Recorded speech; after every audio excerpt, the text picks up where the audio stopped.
Salamat po. And yes, without further ado, let me introduce to you mga brothers and sisters, our speaker for today.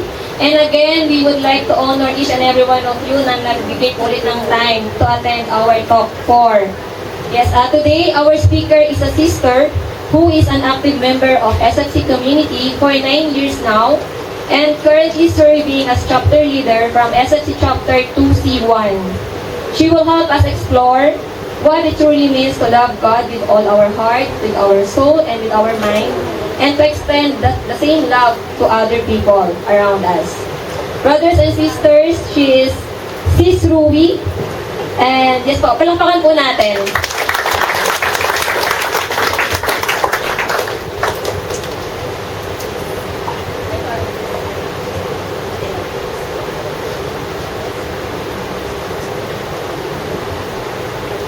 Good afternoon. Kumusta po ang lahat? Parang hindi sila okay. Ano ginawa niyo dito? Praise God. So, yeah, good afternoon. Welcome to session number 4 of your Christian Life program. And I honor each of you for making it to this round. Well, round pala. Isa pala itong battle, di ba? And I hope we finish all with flying colors, with flying spirits, knowing na all along the journey, hindi nagkulang si Lord para iparamdam sa atin kung gaano niya tayo kamahal. Amen to that? Yes. And yeah, I am Beanie Rowie. Gusto mo yun? Beanie! Biniyayaan ng pagkakataon na makasama kayo ngayong araw. And I am indeed super privileged kasi I follow your Facebook page. I am friends with your service team. And it is such a joy to be inspired kung gaano kayo karami. And it is not just about the quantity, the numbers, but I'm so excited how the whole church is rejoicing because you made it back home. You made it back to God's love. Diba? The step 1, the top 1. Ay, wait lang. Papracticing ko lang kasi medyo social pala dito. Parang feeling ko may power ako ganyan. Practicing ko lang ha. Okay. Pindutin ko lang po ito. Sige, later. Ayan, so, yes. For session number 4, the talk title is The Christian Ideals, Loving God and Neighbor. So, if you ask, or if I may ask, ano nga ba ibig sabihin ng ideals? Kayo, paano nyo madidescribe ang ideal guy nyo? Ideal Gigi. Ayan, na-introduce na rin naman yung term, di ba? Anyone can answer? Kailangan po, tall, dark, and darker. Tall, dark, and handsome. Yan yung mga usual standards. At syempre, dahil nasa community na tayo, may standards din natin, hindi lang lumilevel up, pero dumitip pa. Tall, dark, pero pogi.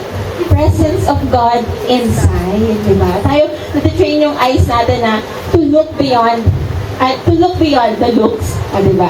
Ayan, so, in this talk naman, the Christian ideals. Ideals mean yung standard of perfection na we are expected to follow, to live out, and in here, naka-highlight, the Christian ideals are to love God and love neighbor. I will start by reading to you a scripture, from the scripture, the parable of the Good Samaritan. So now that you are slowly engaging in the community life, the scriptures are our source of inspiration. Sabi nga, diba, the word is alive and active. And so if you feel that inside right now, you can always turn to the scriptures and know that this is God's love letter to us all. This is where we will find His voice, His love, His will. So I've learned also, all throughout the years na in the community, syempre overwhelming pag nagbasa ka ng scriptures. Isn't it? Parang, paano intindihin says? Ang hirap. Parang dami mga words. Parang, do I have to read everything? So, we will simplify it. I just need you to listen, pay attention, and make it your own. just pick a character maybe, a situation, and relate it to where you are right now in your life. Because the words of God are timeless. It speaks to us. Remember, this is written from way, way, way back. Way back. So, yeah. The parable of the Good Samaritan from Luke chapter 10, verses 25 to 37. Patience, okay? I'll try to make it engaging. Yeah. A teacher of the law came up and tried to trap Jesus. Teacher, parang kung nasa KFC. Teacher, he asked, what must I do to inherit eternal life? Jesus answered him, what do the scriptures say? How do you interpret them? The man answered, love the Lord your God with all your heart, with all your soul, with all your strength, and with all your mind. And love your neighbor as you love yourself.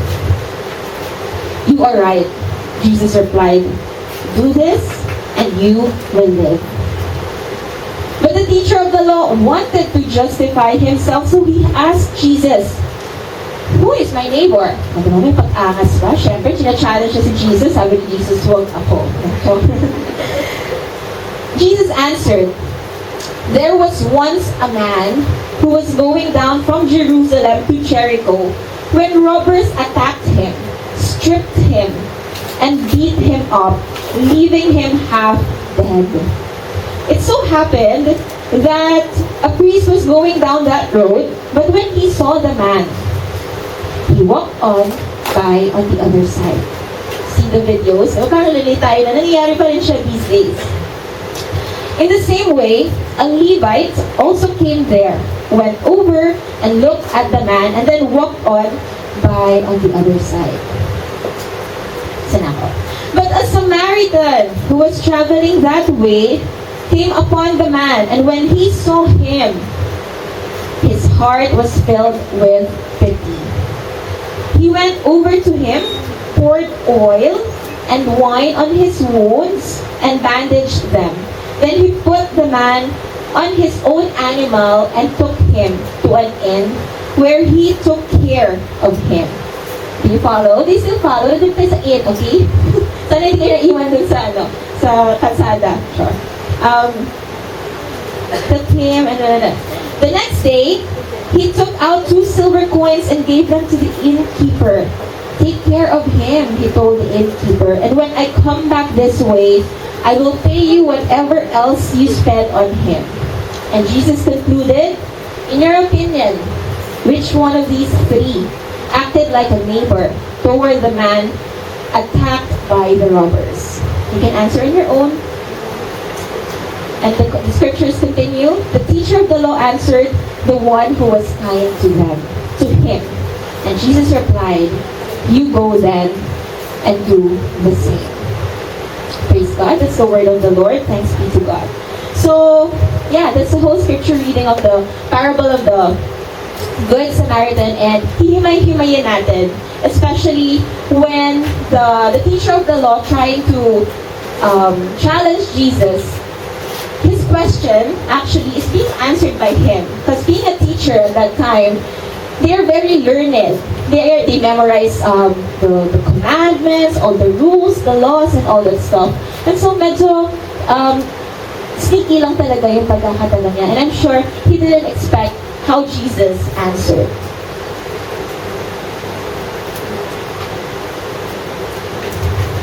Can you help me please? Baka lang hindi ako na-activate. May password. Okay, sure. I'll need help na lang po, please. Ayan. Next, ayan. So, this is from the first part of the parable of the Good Samaritan. Ayan, let's highlight. Next po. Kabulol na. Sorry. Iisa-isahin natin.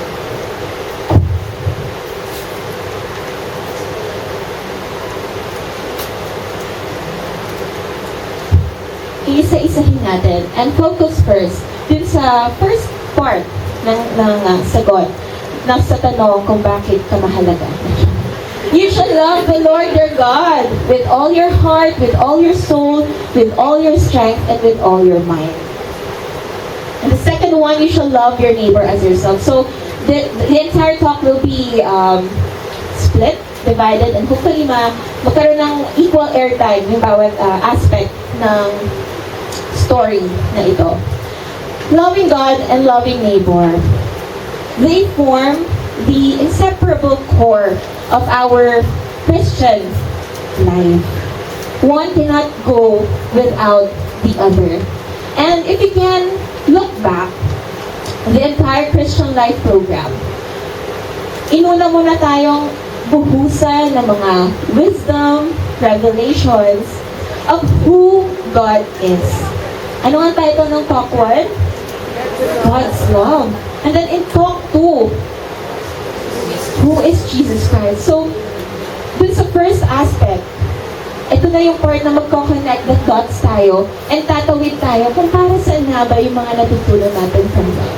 So, I honor you for taking the next step forward into living an authentic Christian life. So, loving God and loving neighbor.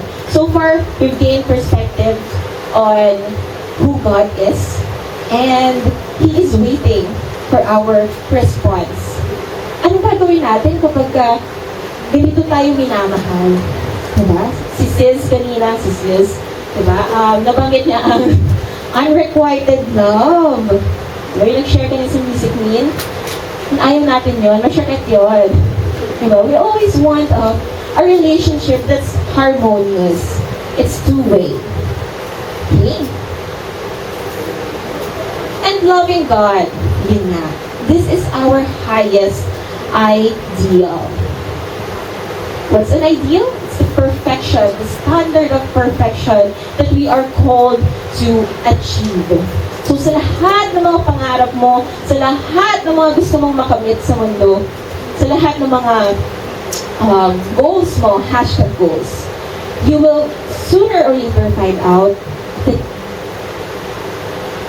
nothing of those dreams can top up kung wala ang Diyos sa buhay mo. And hopefully, the Lord is revealing to you through this program, it's because it is Him who is missing, and it is Him who is calling you, and who wants to know you more, and who is pursuing you. So this is our highest ideal, brothers and sisters, to love God. To love God with all our hearts, with all our souls, with all our strength, and with all our mind. We are human beings, and we are made up of different parts. Minsan nga kapag, alam mo, ang daming challenges sa mundo, ang daming kailangan i-juggle ng mga responsibilities. Minsan nasasabi ko na lang, Lord, ang hirap maging tao. Bukod pa yung may professional work ka, iisipin mo pa yung mga emotional relationships mo na kailangan harmonious. So, pag so, Lord, ang hirap maging tao. But, thank you. Ayan. So, brothers and sisters, we shall love the Lord, our God, with all our heart, mind, and soul, and strength. And what does this mean? Sorry naman. Nakita lang din ako. Yeah. Heart. Ano sa inyo yung heart? Nasaan ang mga puso nyo ngayon? Tumitibok pa ba? Diba? Mga finger heart natin dyan. Curly yan. Diba? Tama man ang forma o minsan medyo, distorted. As one, from Proverbs 27 verse 19, as one face differs from another, so does the human heart from another. Sorry naman. Tingnan nga yung mga katabi nyo. Magkakamakharap ka. May mga twins ba dito by any chance? Identical twins. May mga kahit identical twins, may, ano pa rin yan? May differences. Resemblance lang, yes, sure. Pero yun pala, kahit yung puso natin, magkakaiba-iba. Dahil We come from different backgrounds, we have different and unique stories. And hopefully you feel na in this community, this is where you feel na your stories matter. Kailangan natin yun. There. So, the heart, biblically speaking, it is the seat of intelligence and decision. The symbol of the core of who a person is. When you're bombarded with trials, difficulties, when you're left all alone, do you listen to your heart and have a quiet time with Him, with the Lord, and ano yung tinitibok ng puso mo? Diba? And interestingly, from the Catechism of the Catholic Church 2563, ito ang ganda ng pakahulugan ng heart. The heart is our hidden center, beyond the grasp of our reason and of others, and only the Spirit of God can fathom the human heart and know it fully. Hindi niyo ako maintindihan. I hope na. Ba't hindi niyo ako maintindihan? Because it's God. Only God who can comprehend the deepest desires and longings of your heart. It is a place of decision, a place of truth, where we choose life or death, a place of encounter, a place of covenant. Do you take care of your hearts? ECG, no?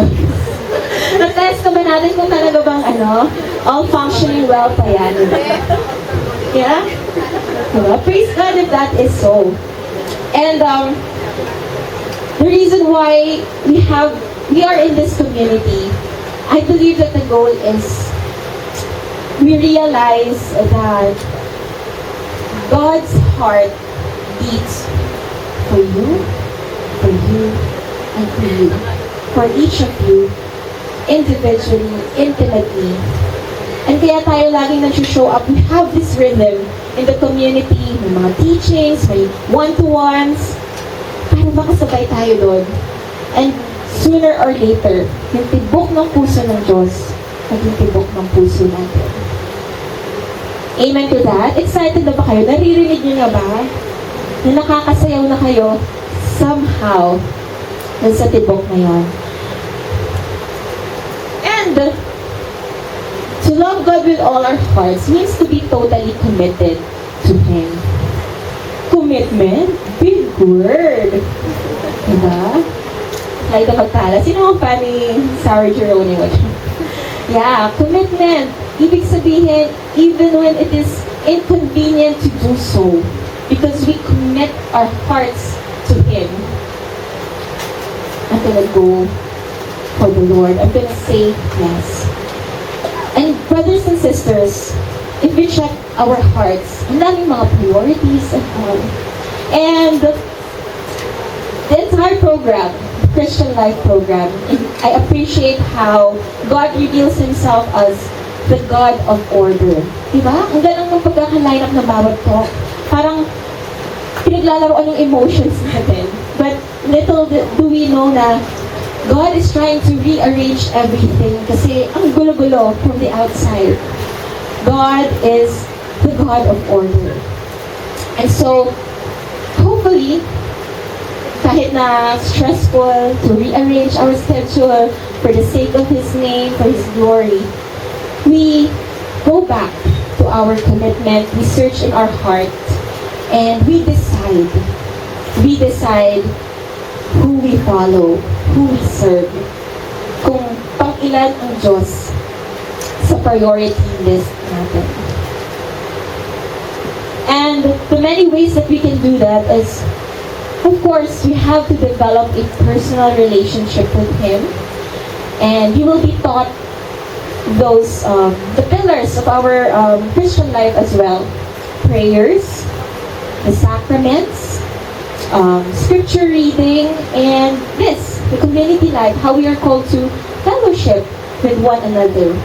Because kung ang puso niya, tinitibok ng Diyos, at gayon din ang puso ko, ang makikita ko sa Kanya ay ang tibok ng puso ng Diyos. Diba? So, hopefully yun yung maging tayo ng synchronicity kung paano ang puso natin tumitibok for His glory. And that entails giving time, quality time with Him. Diba? Sa love languages, sino dito yung mga quality time ang top love language? Diba? Punong-puno yung love tank natin kapag sama-sama together, kahit gaano pa chaotic tignan and all, ingay, ganyan, but it's a happy problem to have. Diba? So, to love God with all our hearts, we have to ask ourselves, am I ready? Am I willing to commit to Him and give my heart to Him and Him alone? Mind and soul. Ito na tayo. We love God with all our mind and soul by keeping our minds clean and holy. Sis, ang lalo naman, holiness agad. Hindi ako ready maging saint. But that is our goal. No matter how overwhelming that sounds at the moment. But sooner or later, when we immerse ourselves in prayer, in the sacraments, in the arms of God, we will realize that His will for us is our sanctification. And that includes every part, our minds. Diba? Sabi nga, mindset ba? Diba? Mindset. Kailangan our thoughts are aligned to His. Kapag gulong-gulo ka na, as I started kanina, this is a personal ganap. Pag gulong-gulo na ako, parang tinatapag ako ng Lord na it's cause you're not filling your thoughts with my words. You have not asked for my suggestion or my word. Kaya gulo ka kasi you're relying on your own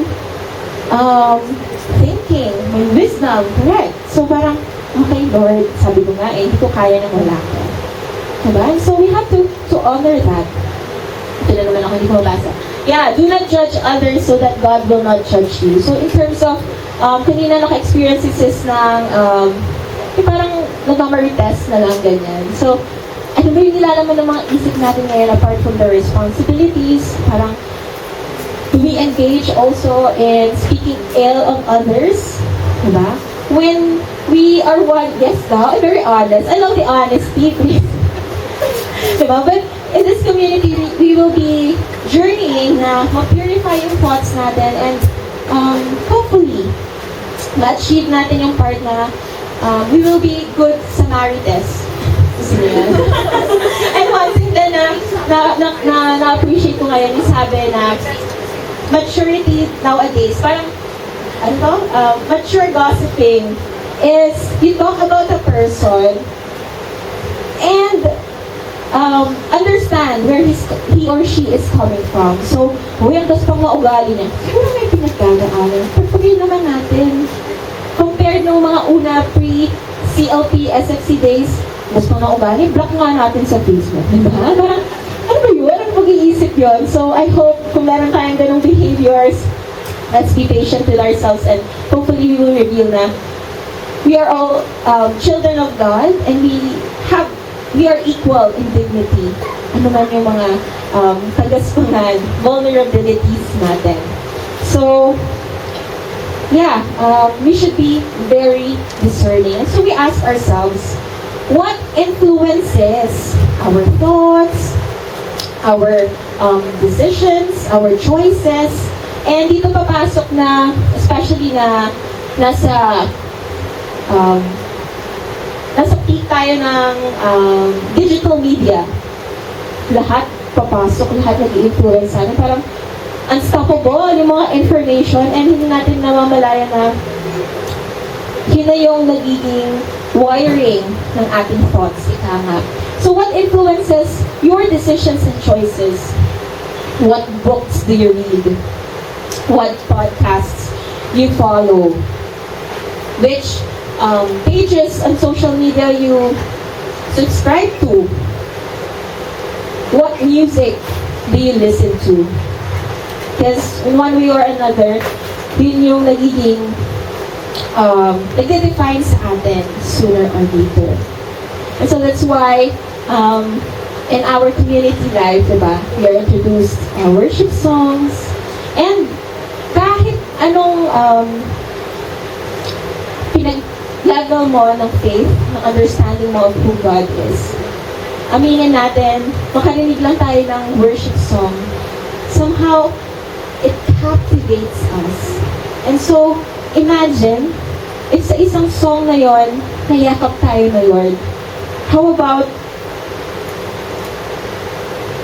those songs, these songs that you hear, become the anthem of our life? Gaanong yakap pa yung ma-experience natin as if we are gonna be strong and firmer na wala tayong hindi kakayanin. Those songs help us. The books that we read, yung mga magazines pa ba ngayon. So, everything that influences, I hope, those materials, resources, bring us back to God's embrace. And I pray na we develop hearts that are very discerning. We choose wisely, we choose well sa mga i-allow natin makapasok sa ating thoughts and souls. We can love God with all our souls by being at the disposal of God for His purpose and by thinking of ways to serve God. We take a look at the lives of the saints. One example mentioned here is Saint Thomas Aquinas, known to be one of the doctors of the church. And ito yung mga hardcore yung mga saints natin. And his life's greatest works, one of his life's greatest works is the Summa Theologica. It's a whole manuscript of how to love God, how to know Him. And ma-realize natin na when we immerse ourselves in everything of God, it will reflect on our actions. When we check the life of the saints, diba? The more they know God, the more they have that desire to serve Him, to let His name be known. And that's why yung mga service team around you, napaka-busy, napaka-devoted, hindi lang sa pag-welcome sa inyo dito, but also in prayer, it's because they wanna share kung paano nagpakilala sa kanilang Diyos, and they want more people to know that, to be brought back in God's embrace, ika nga. And so, willing ba kayong maging St. Thomas Aquinas? No, wait. Ano sabi ko? Pingi lang. Bumul. St. Thomas Aquinas, and all the saints we have. And sabi nga, to be at the disposal of God. Meaning, we abandon everything and Lord, let your will be done. And when I was studying this, I'm reminded of the Blessed Mother. It was known na the moment Angel Gabriel showed up to her, she was praying. She was in that safe zone. Kaya nung nagpakita ang anghel, ano ang tugon niya? Ano tugon? She gave her fiat, may it be done to me according to your word. Because in her prayer life, he gets to know more about God, and that God won't ask us of something that will lead us to chaos. So, tuloy mo. As a virgin, you will bear a son. But, yes, Lord, I trust you. So, whatever it is right now that you have to decide on, especially if you're thinking, tutuloy ko pa ba itong CLP? Ano ba itong SFC na ito? Parang ang dami ng mga requirements and all.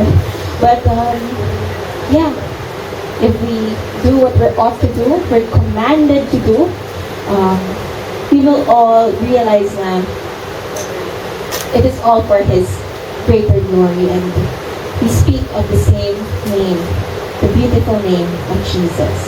So, I'm excited. It could come how you speak as well. Diba? Kung ang thoughts mo lagi ay about God, may influence ka ng mga, you have great YouTube channels also about our Catholic faith. Madaming resources na will remind us. So, hindi natin mamamalayan na tayo rin, praise God, ganun na tayo. Parang our manner of speech is mirrored na kung ano yung pinakikinggan, pinanonood, kinakanta. Diba? So, that's our ideal. And let's pray we achieve that. And sooner or later, we'll know how and who can help us do that. O 3 o'clock prayer daw, do we stop? Okay, join me. May copy ba? Baka hindi ko makalis. Okay. In the name of the Father, the Son, and the Holy Spirit. You died, Jesus, for the source of life flowed out for souls, and the ocean of mercy from the whole world. O fountain of life, immeasurable divine mercy, held upon us. O blood and water which flowed out from the heart of Jesus as a fountain of mercy for us, we trust in you. Holy God, Holy Mighty One, Holy Immortal One, have mercy on us and on the whole world.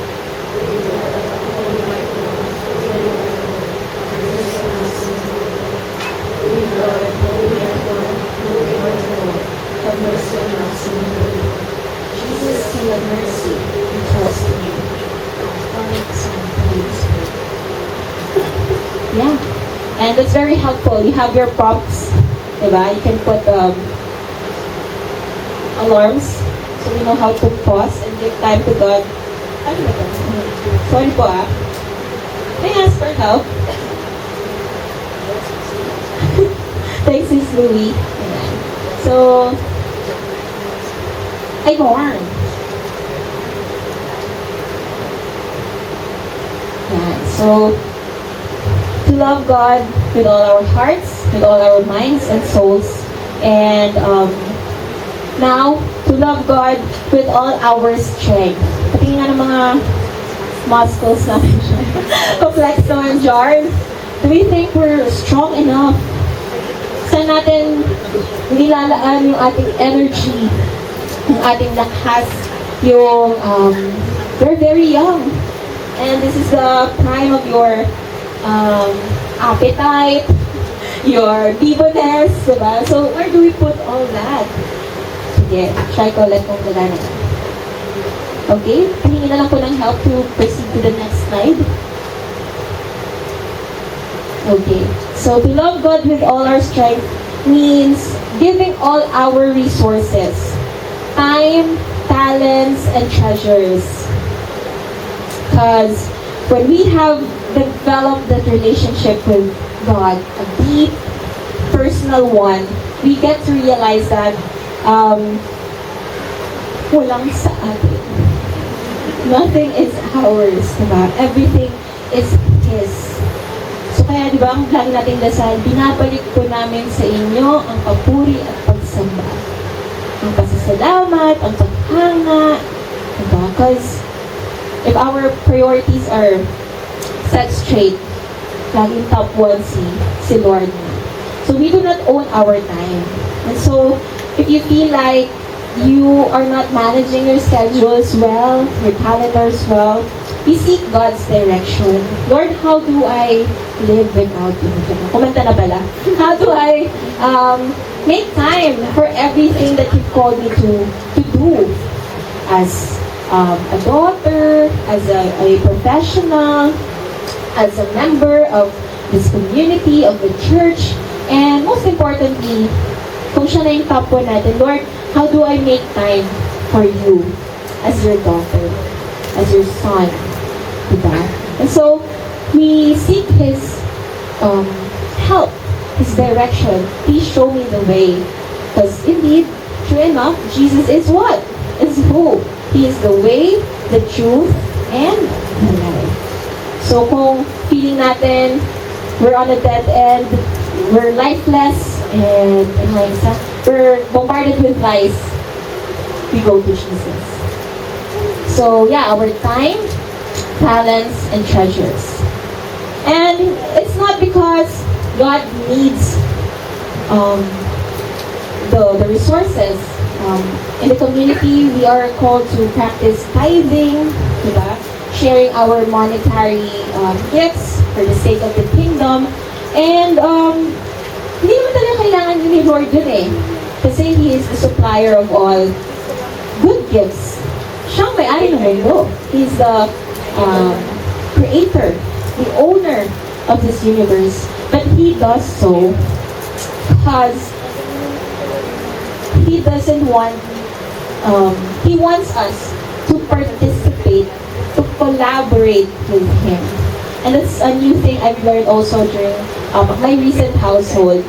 Like in prayer, God calls us to collaborate with Him. So when we offer something back to Him, it means mas napapagana yung gawain niya. Mas nakikilala siya, mas napapakita yung pagmamahal niya through us, na may kilala na kung sino siya indeed. And God looks into the disposition of our hearts. Again, babalik tayo, if we love God with all our hearts, lahat ng galaw, lahat ng isip, salita, papunta sa Kanya. All about Him. Ika. And so, the perfect time, diba, is now, brothers and sisters, to respond to God's invitation. Hindi natin namamalayan, ang tagal nyo na tayong nililigawan. Diba? So mga brothers, pag kayo nanligaw, ha? Anong hugot dyan? Sino nagsabi? Sa past? Sorry. Hindi ko narinig. Pag tayo nanligaw, di ba, parang pagsusumikapan natin and walang katumbas kapag natanggap natin yung matamis na oo. Kasi social na niligawan mo, bro. Social na. Kasi homeschool, kasi siya. Sis, or, graduate na, whatever. So, yeah, for Matthew 6:21, for your heart will always be where your riches are. And I hope, maibigay natin yun kay Lord through whatever we have. Diba? Malaking halaga ang hinihingi ni Lord yung 100% mo. Meaning, kung ang meron ka ay 5 loaves and 2 fish, He is able to multiply them. And huwag tayong matakot maubusan ng oras, ng pera, dahil may ganap every weekend because we serve a generous God and we can never outdo His generosity. If you do it like faithfully. Amen to that? Amen. Willing ba kayong itaya? Pati pato? Diba? Kasi dito, walang talo. Yes, may challenges, pero hindi, ma-realize natin na hindi, that's not defeat. Because the God we serve is victorious. Always. Amen? Amen. So, that's the first part. Loving God with all our hearts, our minds and souls, with all our strength. Can you follow me, children? We are called to love God with all our hearts, with all our minds and souls, and with all our strength. And next, loving our neighbor as ourselves. Diba? Our perfect models for this is Jesus and Mary, and syempre isisingit ko na rin si Saint Joseph, the Holy Family. During the wedding at Cana, di ba, Mary saw the need na hindi mapahiya yung bride and groom. And so kahit hindi pa ready si Jesus at that time, she saw the need, she felt for the family na nag-host ng party. And so, she knows who to go to for help, and that's her son. Kaya, anak, sige naman na. Tapos sabi ni Jesus, it's not my hour or time yet. Tapos anong sabi ni Mama Mary? Because she believes in her son. Sabi niya lang sa do whatever he tells you. Ganun yung faith niya na maging si Jesus, si Jesus at the time, her son, ay may soft heart in meeting a need. Diba? And so, Jesus commands us to love one another as He loves us. And this is God's commandment. This is not an option, a suggestion. And you know what? Ask me what? Gusto kaya? May parehong tono.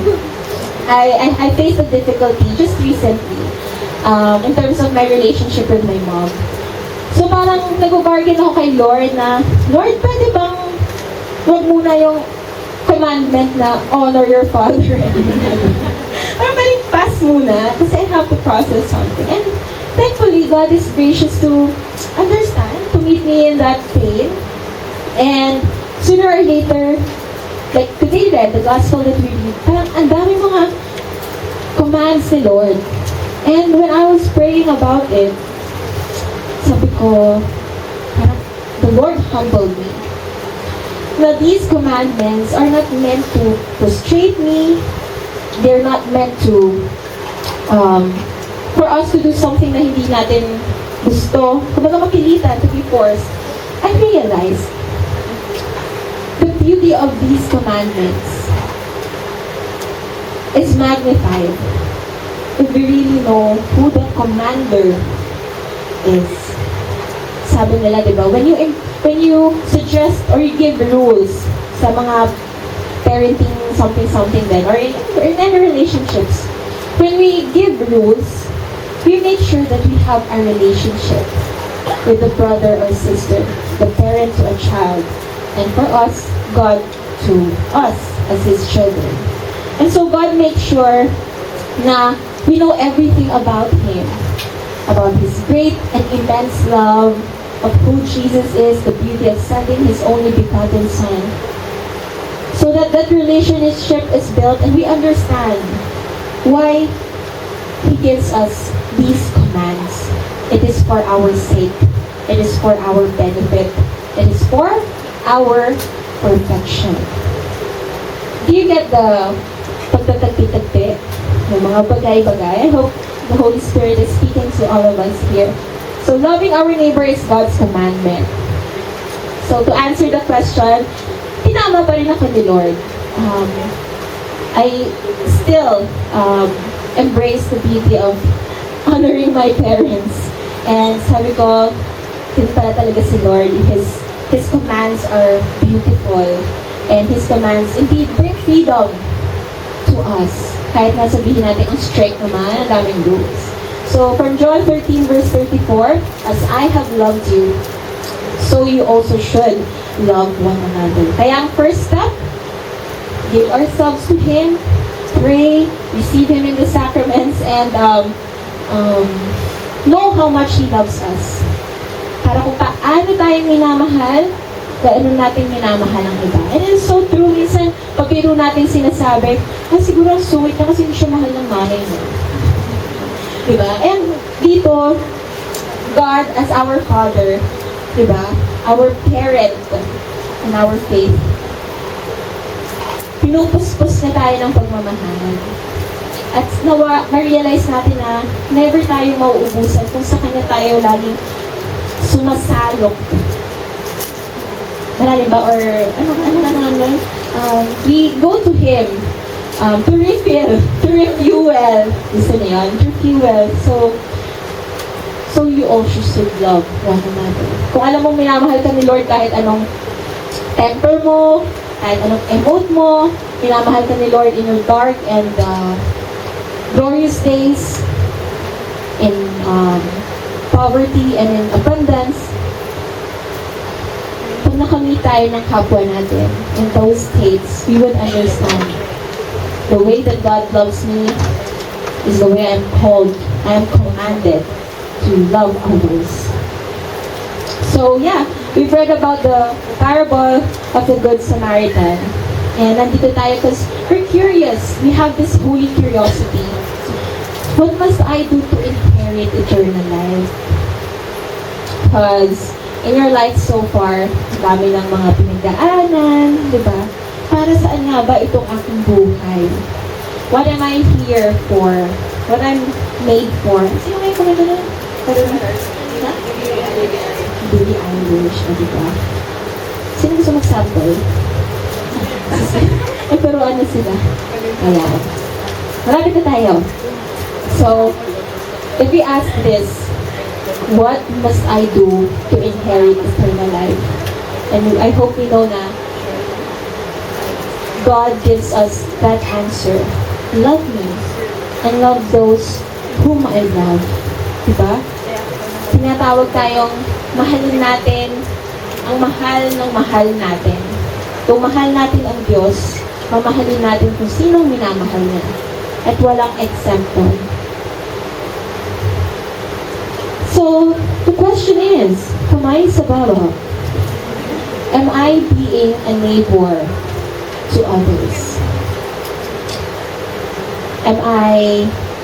Do I have a heart that is kind, compassionate, reflecting the kindness and compassion of the God whom I serve and I love? If not yet, if we wanna, let's be patient for ourselves. So, again, these are ideals and it's a journey. So, I must admit, hindi pa always. I still miss chances of being sensitive to the needs of others. And so, moments like this, when I attend teachings, when I'm tasked to give talks, when I'm with my brothers and sisters, that's when I'm reminded na, kaya pala, gusto ni Lord sa kanya lang tayo kasi we tend to be forgetful.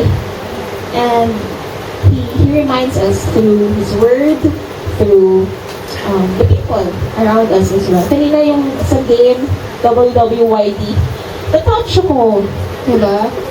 It's cause, ma-realize natin na kung gaano ka hungry, kauhaw ang mundo sa ganoong kindness and compassion. Imagine, that was like a case study and for the sake of the video, pero we must admit it happens. Tayo man ay guilty, hindi lahat nababalikan natin, nilalampasan lang natin, diba? Parang, sorry Lord, but please, we go to Him and pray an honest prayer. Lord, please bless me, grant me a kind and compassionate heart. And He's so generous to give us that kind of heart for as long as we ask Him. Diba? Ask for whatever in my name and I shall give it to you. And I hope we realize, brothers and sisters, that in this life, we don't just ask for material blessings, emotions.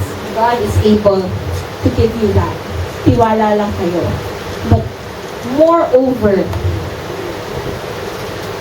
the depth of our beings, yun ang ipagdasal natin, ihingi natin sa Kanya. Lord, nawa kung ako man yung mapunta sa test, sana ako yun. Ako yung mag-stop for a while to help. Kasi ano ba naman yung say, 2 minutes na ibababa mo yung nakong wheelchair, o tayo ng sintas, diba? So, I hope even my time to help, mabigyan ko ng espasyo sa buhay ko, sa puso ko. And let's help one another. Amen to that? We remind each other of our beautiful calling to be a neighbor to others. So, loving God and loving neighbor. Again, this is our, these are ideals for us as Catholic Christians. And, dito nilagyan ko ng cross sa likod ni Jesus and all. Feeling artistic ako dyan. I'm so proud of myself. Kasi, hindi talaga ako ma-art, whatever. But with the Lord's help, parang, ang galing. Kahit kanina sa homily, the Mass I attended to, sabi ni Father, the cross reveals to us that there's a message. The vertical line of the cross is a message that we should always ascend to God, our journeys towards Him. And the horizontal one is a message so that we can reach out to our neighbors, sa ating kapwa, especially those closest to us. So, it is impossible without God's grace to achieve this ideal, this perfection, this standard of perfection. And so, laging make sure natin na we dwell in His heart, We make Him our safe place, and it's because we have different brokenness, we have different stories, and one thing nga that I'm realizing, minsan yung hindi natin pagtulong, this is what I'm learning also, yung pagiging bato natin minsan, diba? Yung parang as if we don't care anymore. I'm learning na it's a trauma response now. Sa mga pagkakataon na tayo hindi natulungan, hindi napakinggan. So, we pray, we strive to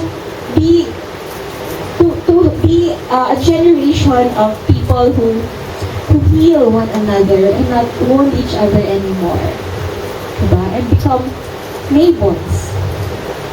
Hindi kapwa. So, kung ano man yung kailangan ng healing, you just finish repentance and faith. Siguro, kaya din yung order ng things. Kasi kailangan mo mag-heal so that we may heal others too. And the healing never stops. It's a constant decision then to take.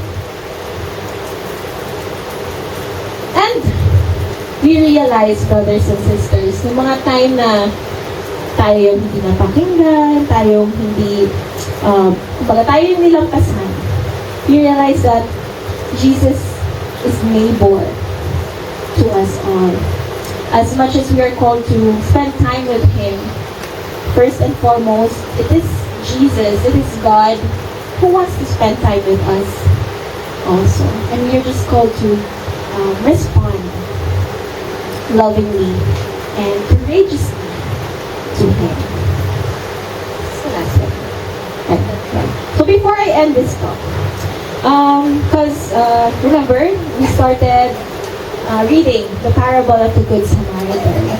And the way that we read scriptures, we relive ourselves, we bring our own stories to the story in the Bible.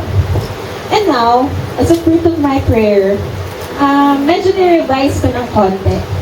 So, I patterned this reflection, and join me in this, and this is for you, and I hope it becomes personal for you. The story of the Good Samaritan, version 2024. Version just for the radiance of faith, brothers and sisters. So, yeah. Are you ready to listen again? Children? Diba? So, again, this is patterned to what we read at the beginning of the talk, and I want to close with this one. The parable of the Good Samaritan, modified version. I hope it becomes a prayer for us all. You are on a journey called life. Traveled from place to place, searching for your true worth and purpose. Troubles come. People have betrayed you. You are left wounded. You are covered in shame. You are restless and homeless, as if you're already half dead. You are doing everything you can to remove the pain. You follow worldly ambitions, entered relationships that don't give meaning at all, and you realize people come and go. It seems like a cycle of loneliness and stubbornness, until you realize Jesus comes to you. Your heart just knows that it is time to give Him a chance in your life. Right here, right now. And you look at Him at the cross, meditate on His gaze. He looks upon you with mercy, kindness, and compassion. He went over you as He was sent to this world by the Father. He poured you with oil and anoint you as His beloved sons and daughters. His very blood shed on the cross washes away your wounds your shame, your sinfulness. And He takes you as His own and brings you home. He brings you to an inn, just as the old man in the story. The inn in this version is the church, His family, your Singles for Christ family, and entrusted you to the innkeepers, those na nangungulit, nagdarasal, kumikilos at nagmamahal sa inyo ngayon. Those brothers and sisters around you. And Jesus tells the innkeepers, take care of him, of her, and when I come back this way, I will pay you whatever else you spend on him, on or her. And Jesus invites us today, you go then and do the same. Can you look at each other? The people right next to you. Mukha bang neighbor na magbibigay ng spaghetti pag birthday? Mukha bang neighbor na make sure na lagi kang malapit sa Diyos? Mukha bang neighbor na magiging super honest para sabihin sa'yo na, oh, medyo lumalampas na yan, pero balik tayo. Can you tap each other in our shoulder and say, hi neighbor. I'm your neighbor too. I'm here for you. I hope you know that God is with us always. Ba't naman ako yung katingin? Dapat sa katabi niyo. Moment yun eh. Diba? So, yeah, again, the goal why these commandments are given to us is not just to give us some rules to follow, not just to give us like a philosophy na to change the world whatsoever. This I learned from a sermon by Bishop Robert Barron. Diba? Pag nakikinig ka talaga ng mga ganyan, nakahawa kahit feeling mo rin nabibless ka talaga. Sabi niya, compared to other religions, to like say the constitutions, how we are governed by laws, diba? These teachings of Jesus, these commandments, again, the goal is not just for us to live a free life or maging walang penalties, let's say, when we're called to obey rules, but the goal is our divinization. We are called, sabi ni sis, hirap yung divinization. We're called to be divine, like who our God is. And kaya mahirap eh. Mahirap mag-follow. Ang hirap mag-honor ng parents. Ang hirap mag-ibigay lahat kay Lord. But when we come out of that difficulty, we arise and see ourselves as divine. Because Jesus wants us to be like Him. God wants us to be like Him in perfection and share in His beauty, in His kindness, and His compassion. So, brothers and sisters, that's what we are called to do. This is your talk number 4. Hopefully, we are all reminded, because we are forgetful, diba, of our highest ideal to love God and laging kasama sa formula, sa picture. Huwag natin iwanan ng iba. Because mahal ng Diyos, tayong lahat. At tinatawag tayong mahalin kung sino ang mahal niya. And where we are challenged, we ask for the grace, we ask for His help. We cannot do it without the help of the Holy Spirit. And even Jesus Himself, ito, when I read John 14:31, I love the Father.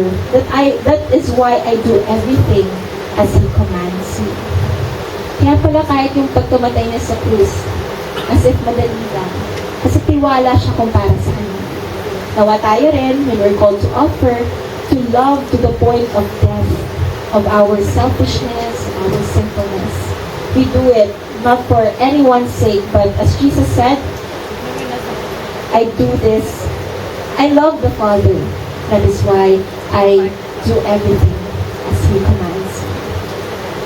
Thank you so much for letting me spend time with you. I hope may napapik ang Holy Spirit sa inyo. Once again, ako ay biniyayaan ng pagkakataon na makasama kayo at may bahagi ang pagmamahal ni Lord. Pagpatuloy natin. Go, ano yung sabi? You go then and do the same. And I'm excited to see you around sa mga activities. And one day, I hear you talk in front, testify, and proclaim that God is good, compassionate, and kind. And because that's how we are called to live in this one borrowed life. Once again, I'm Sis Rowie, and with that, may God be praised.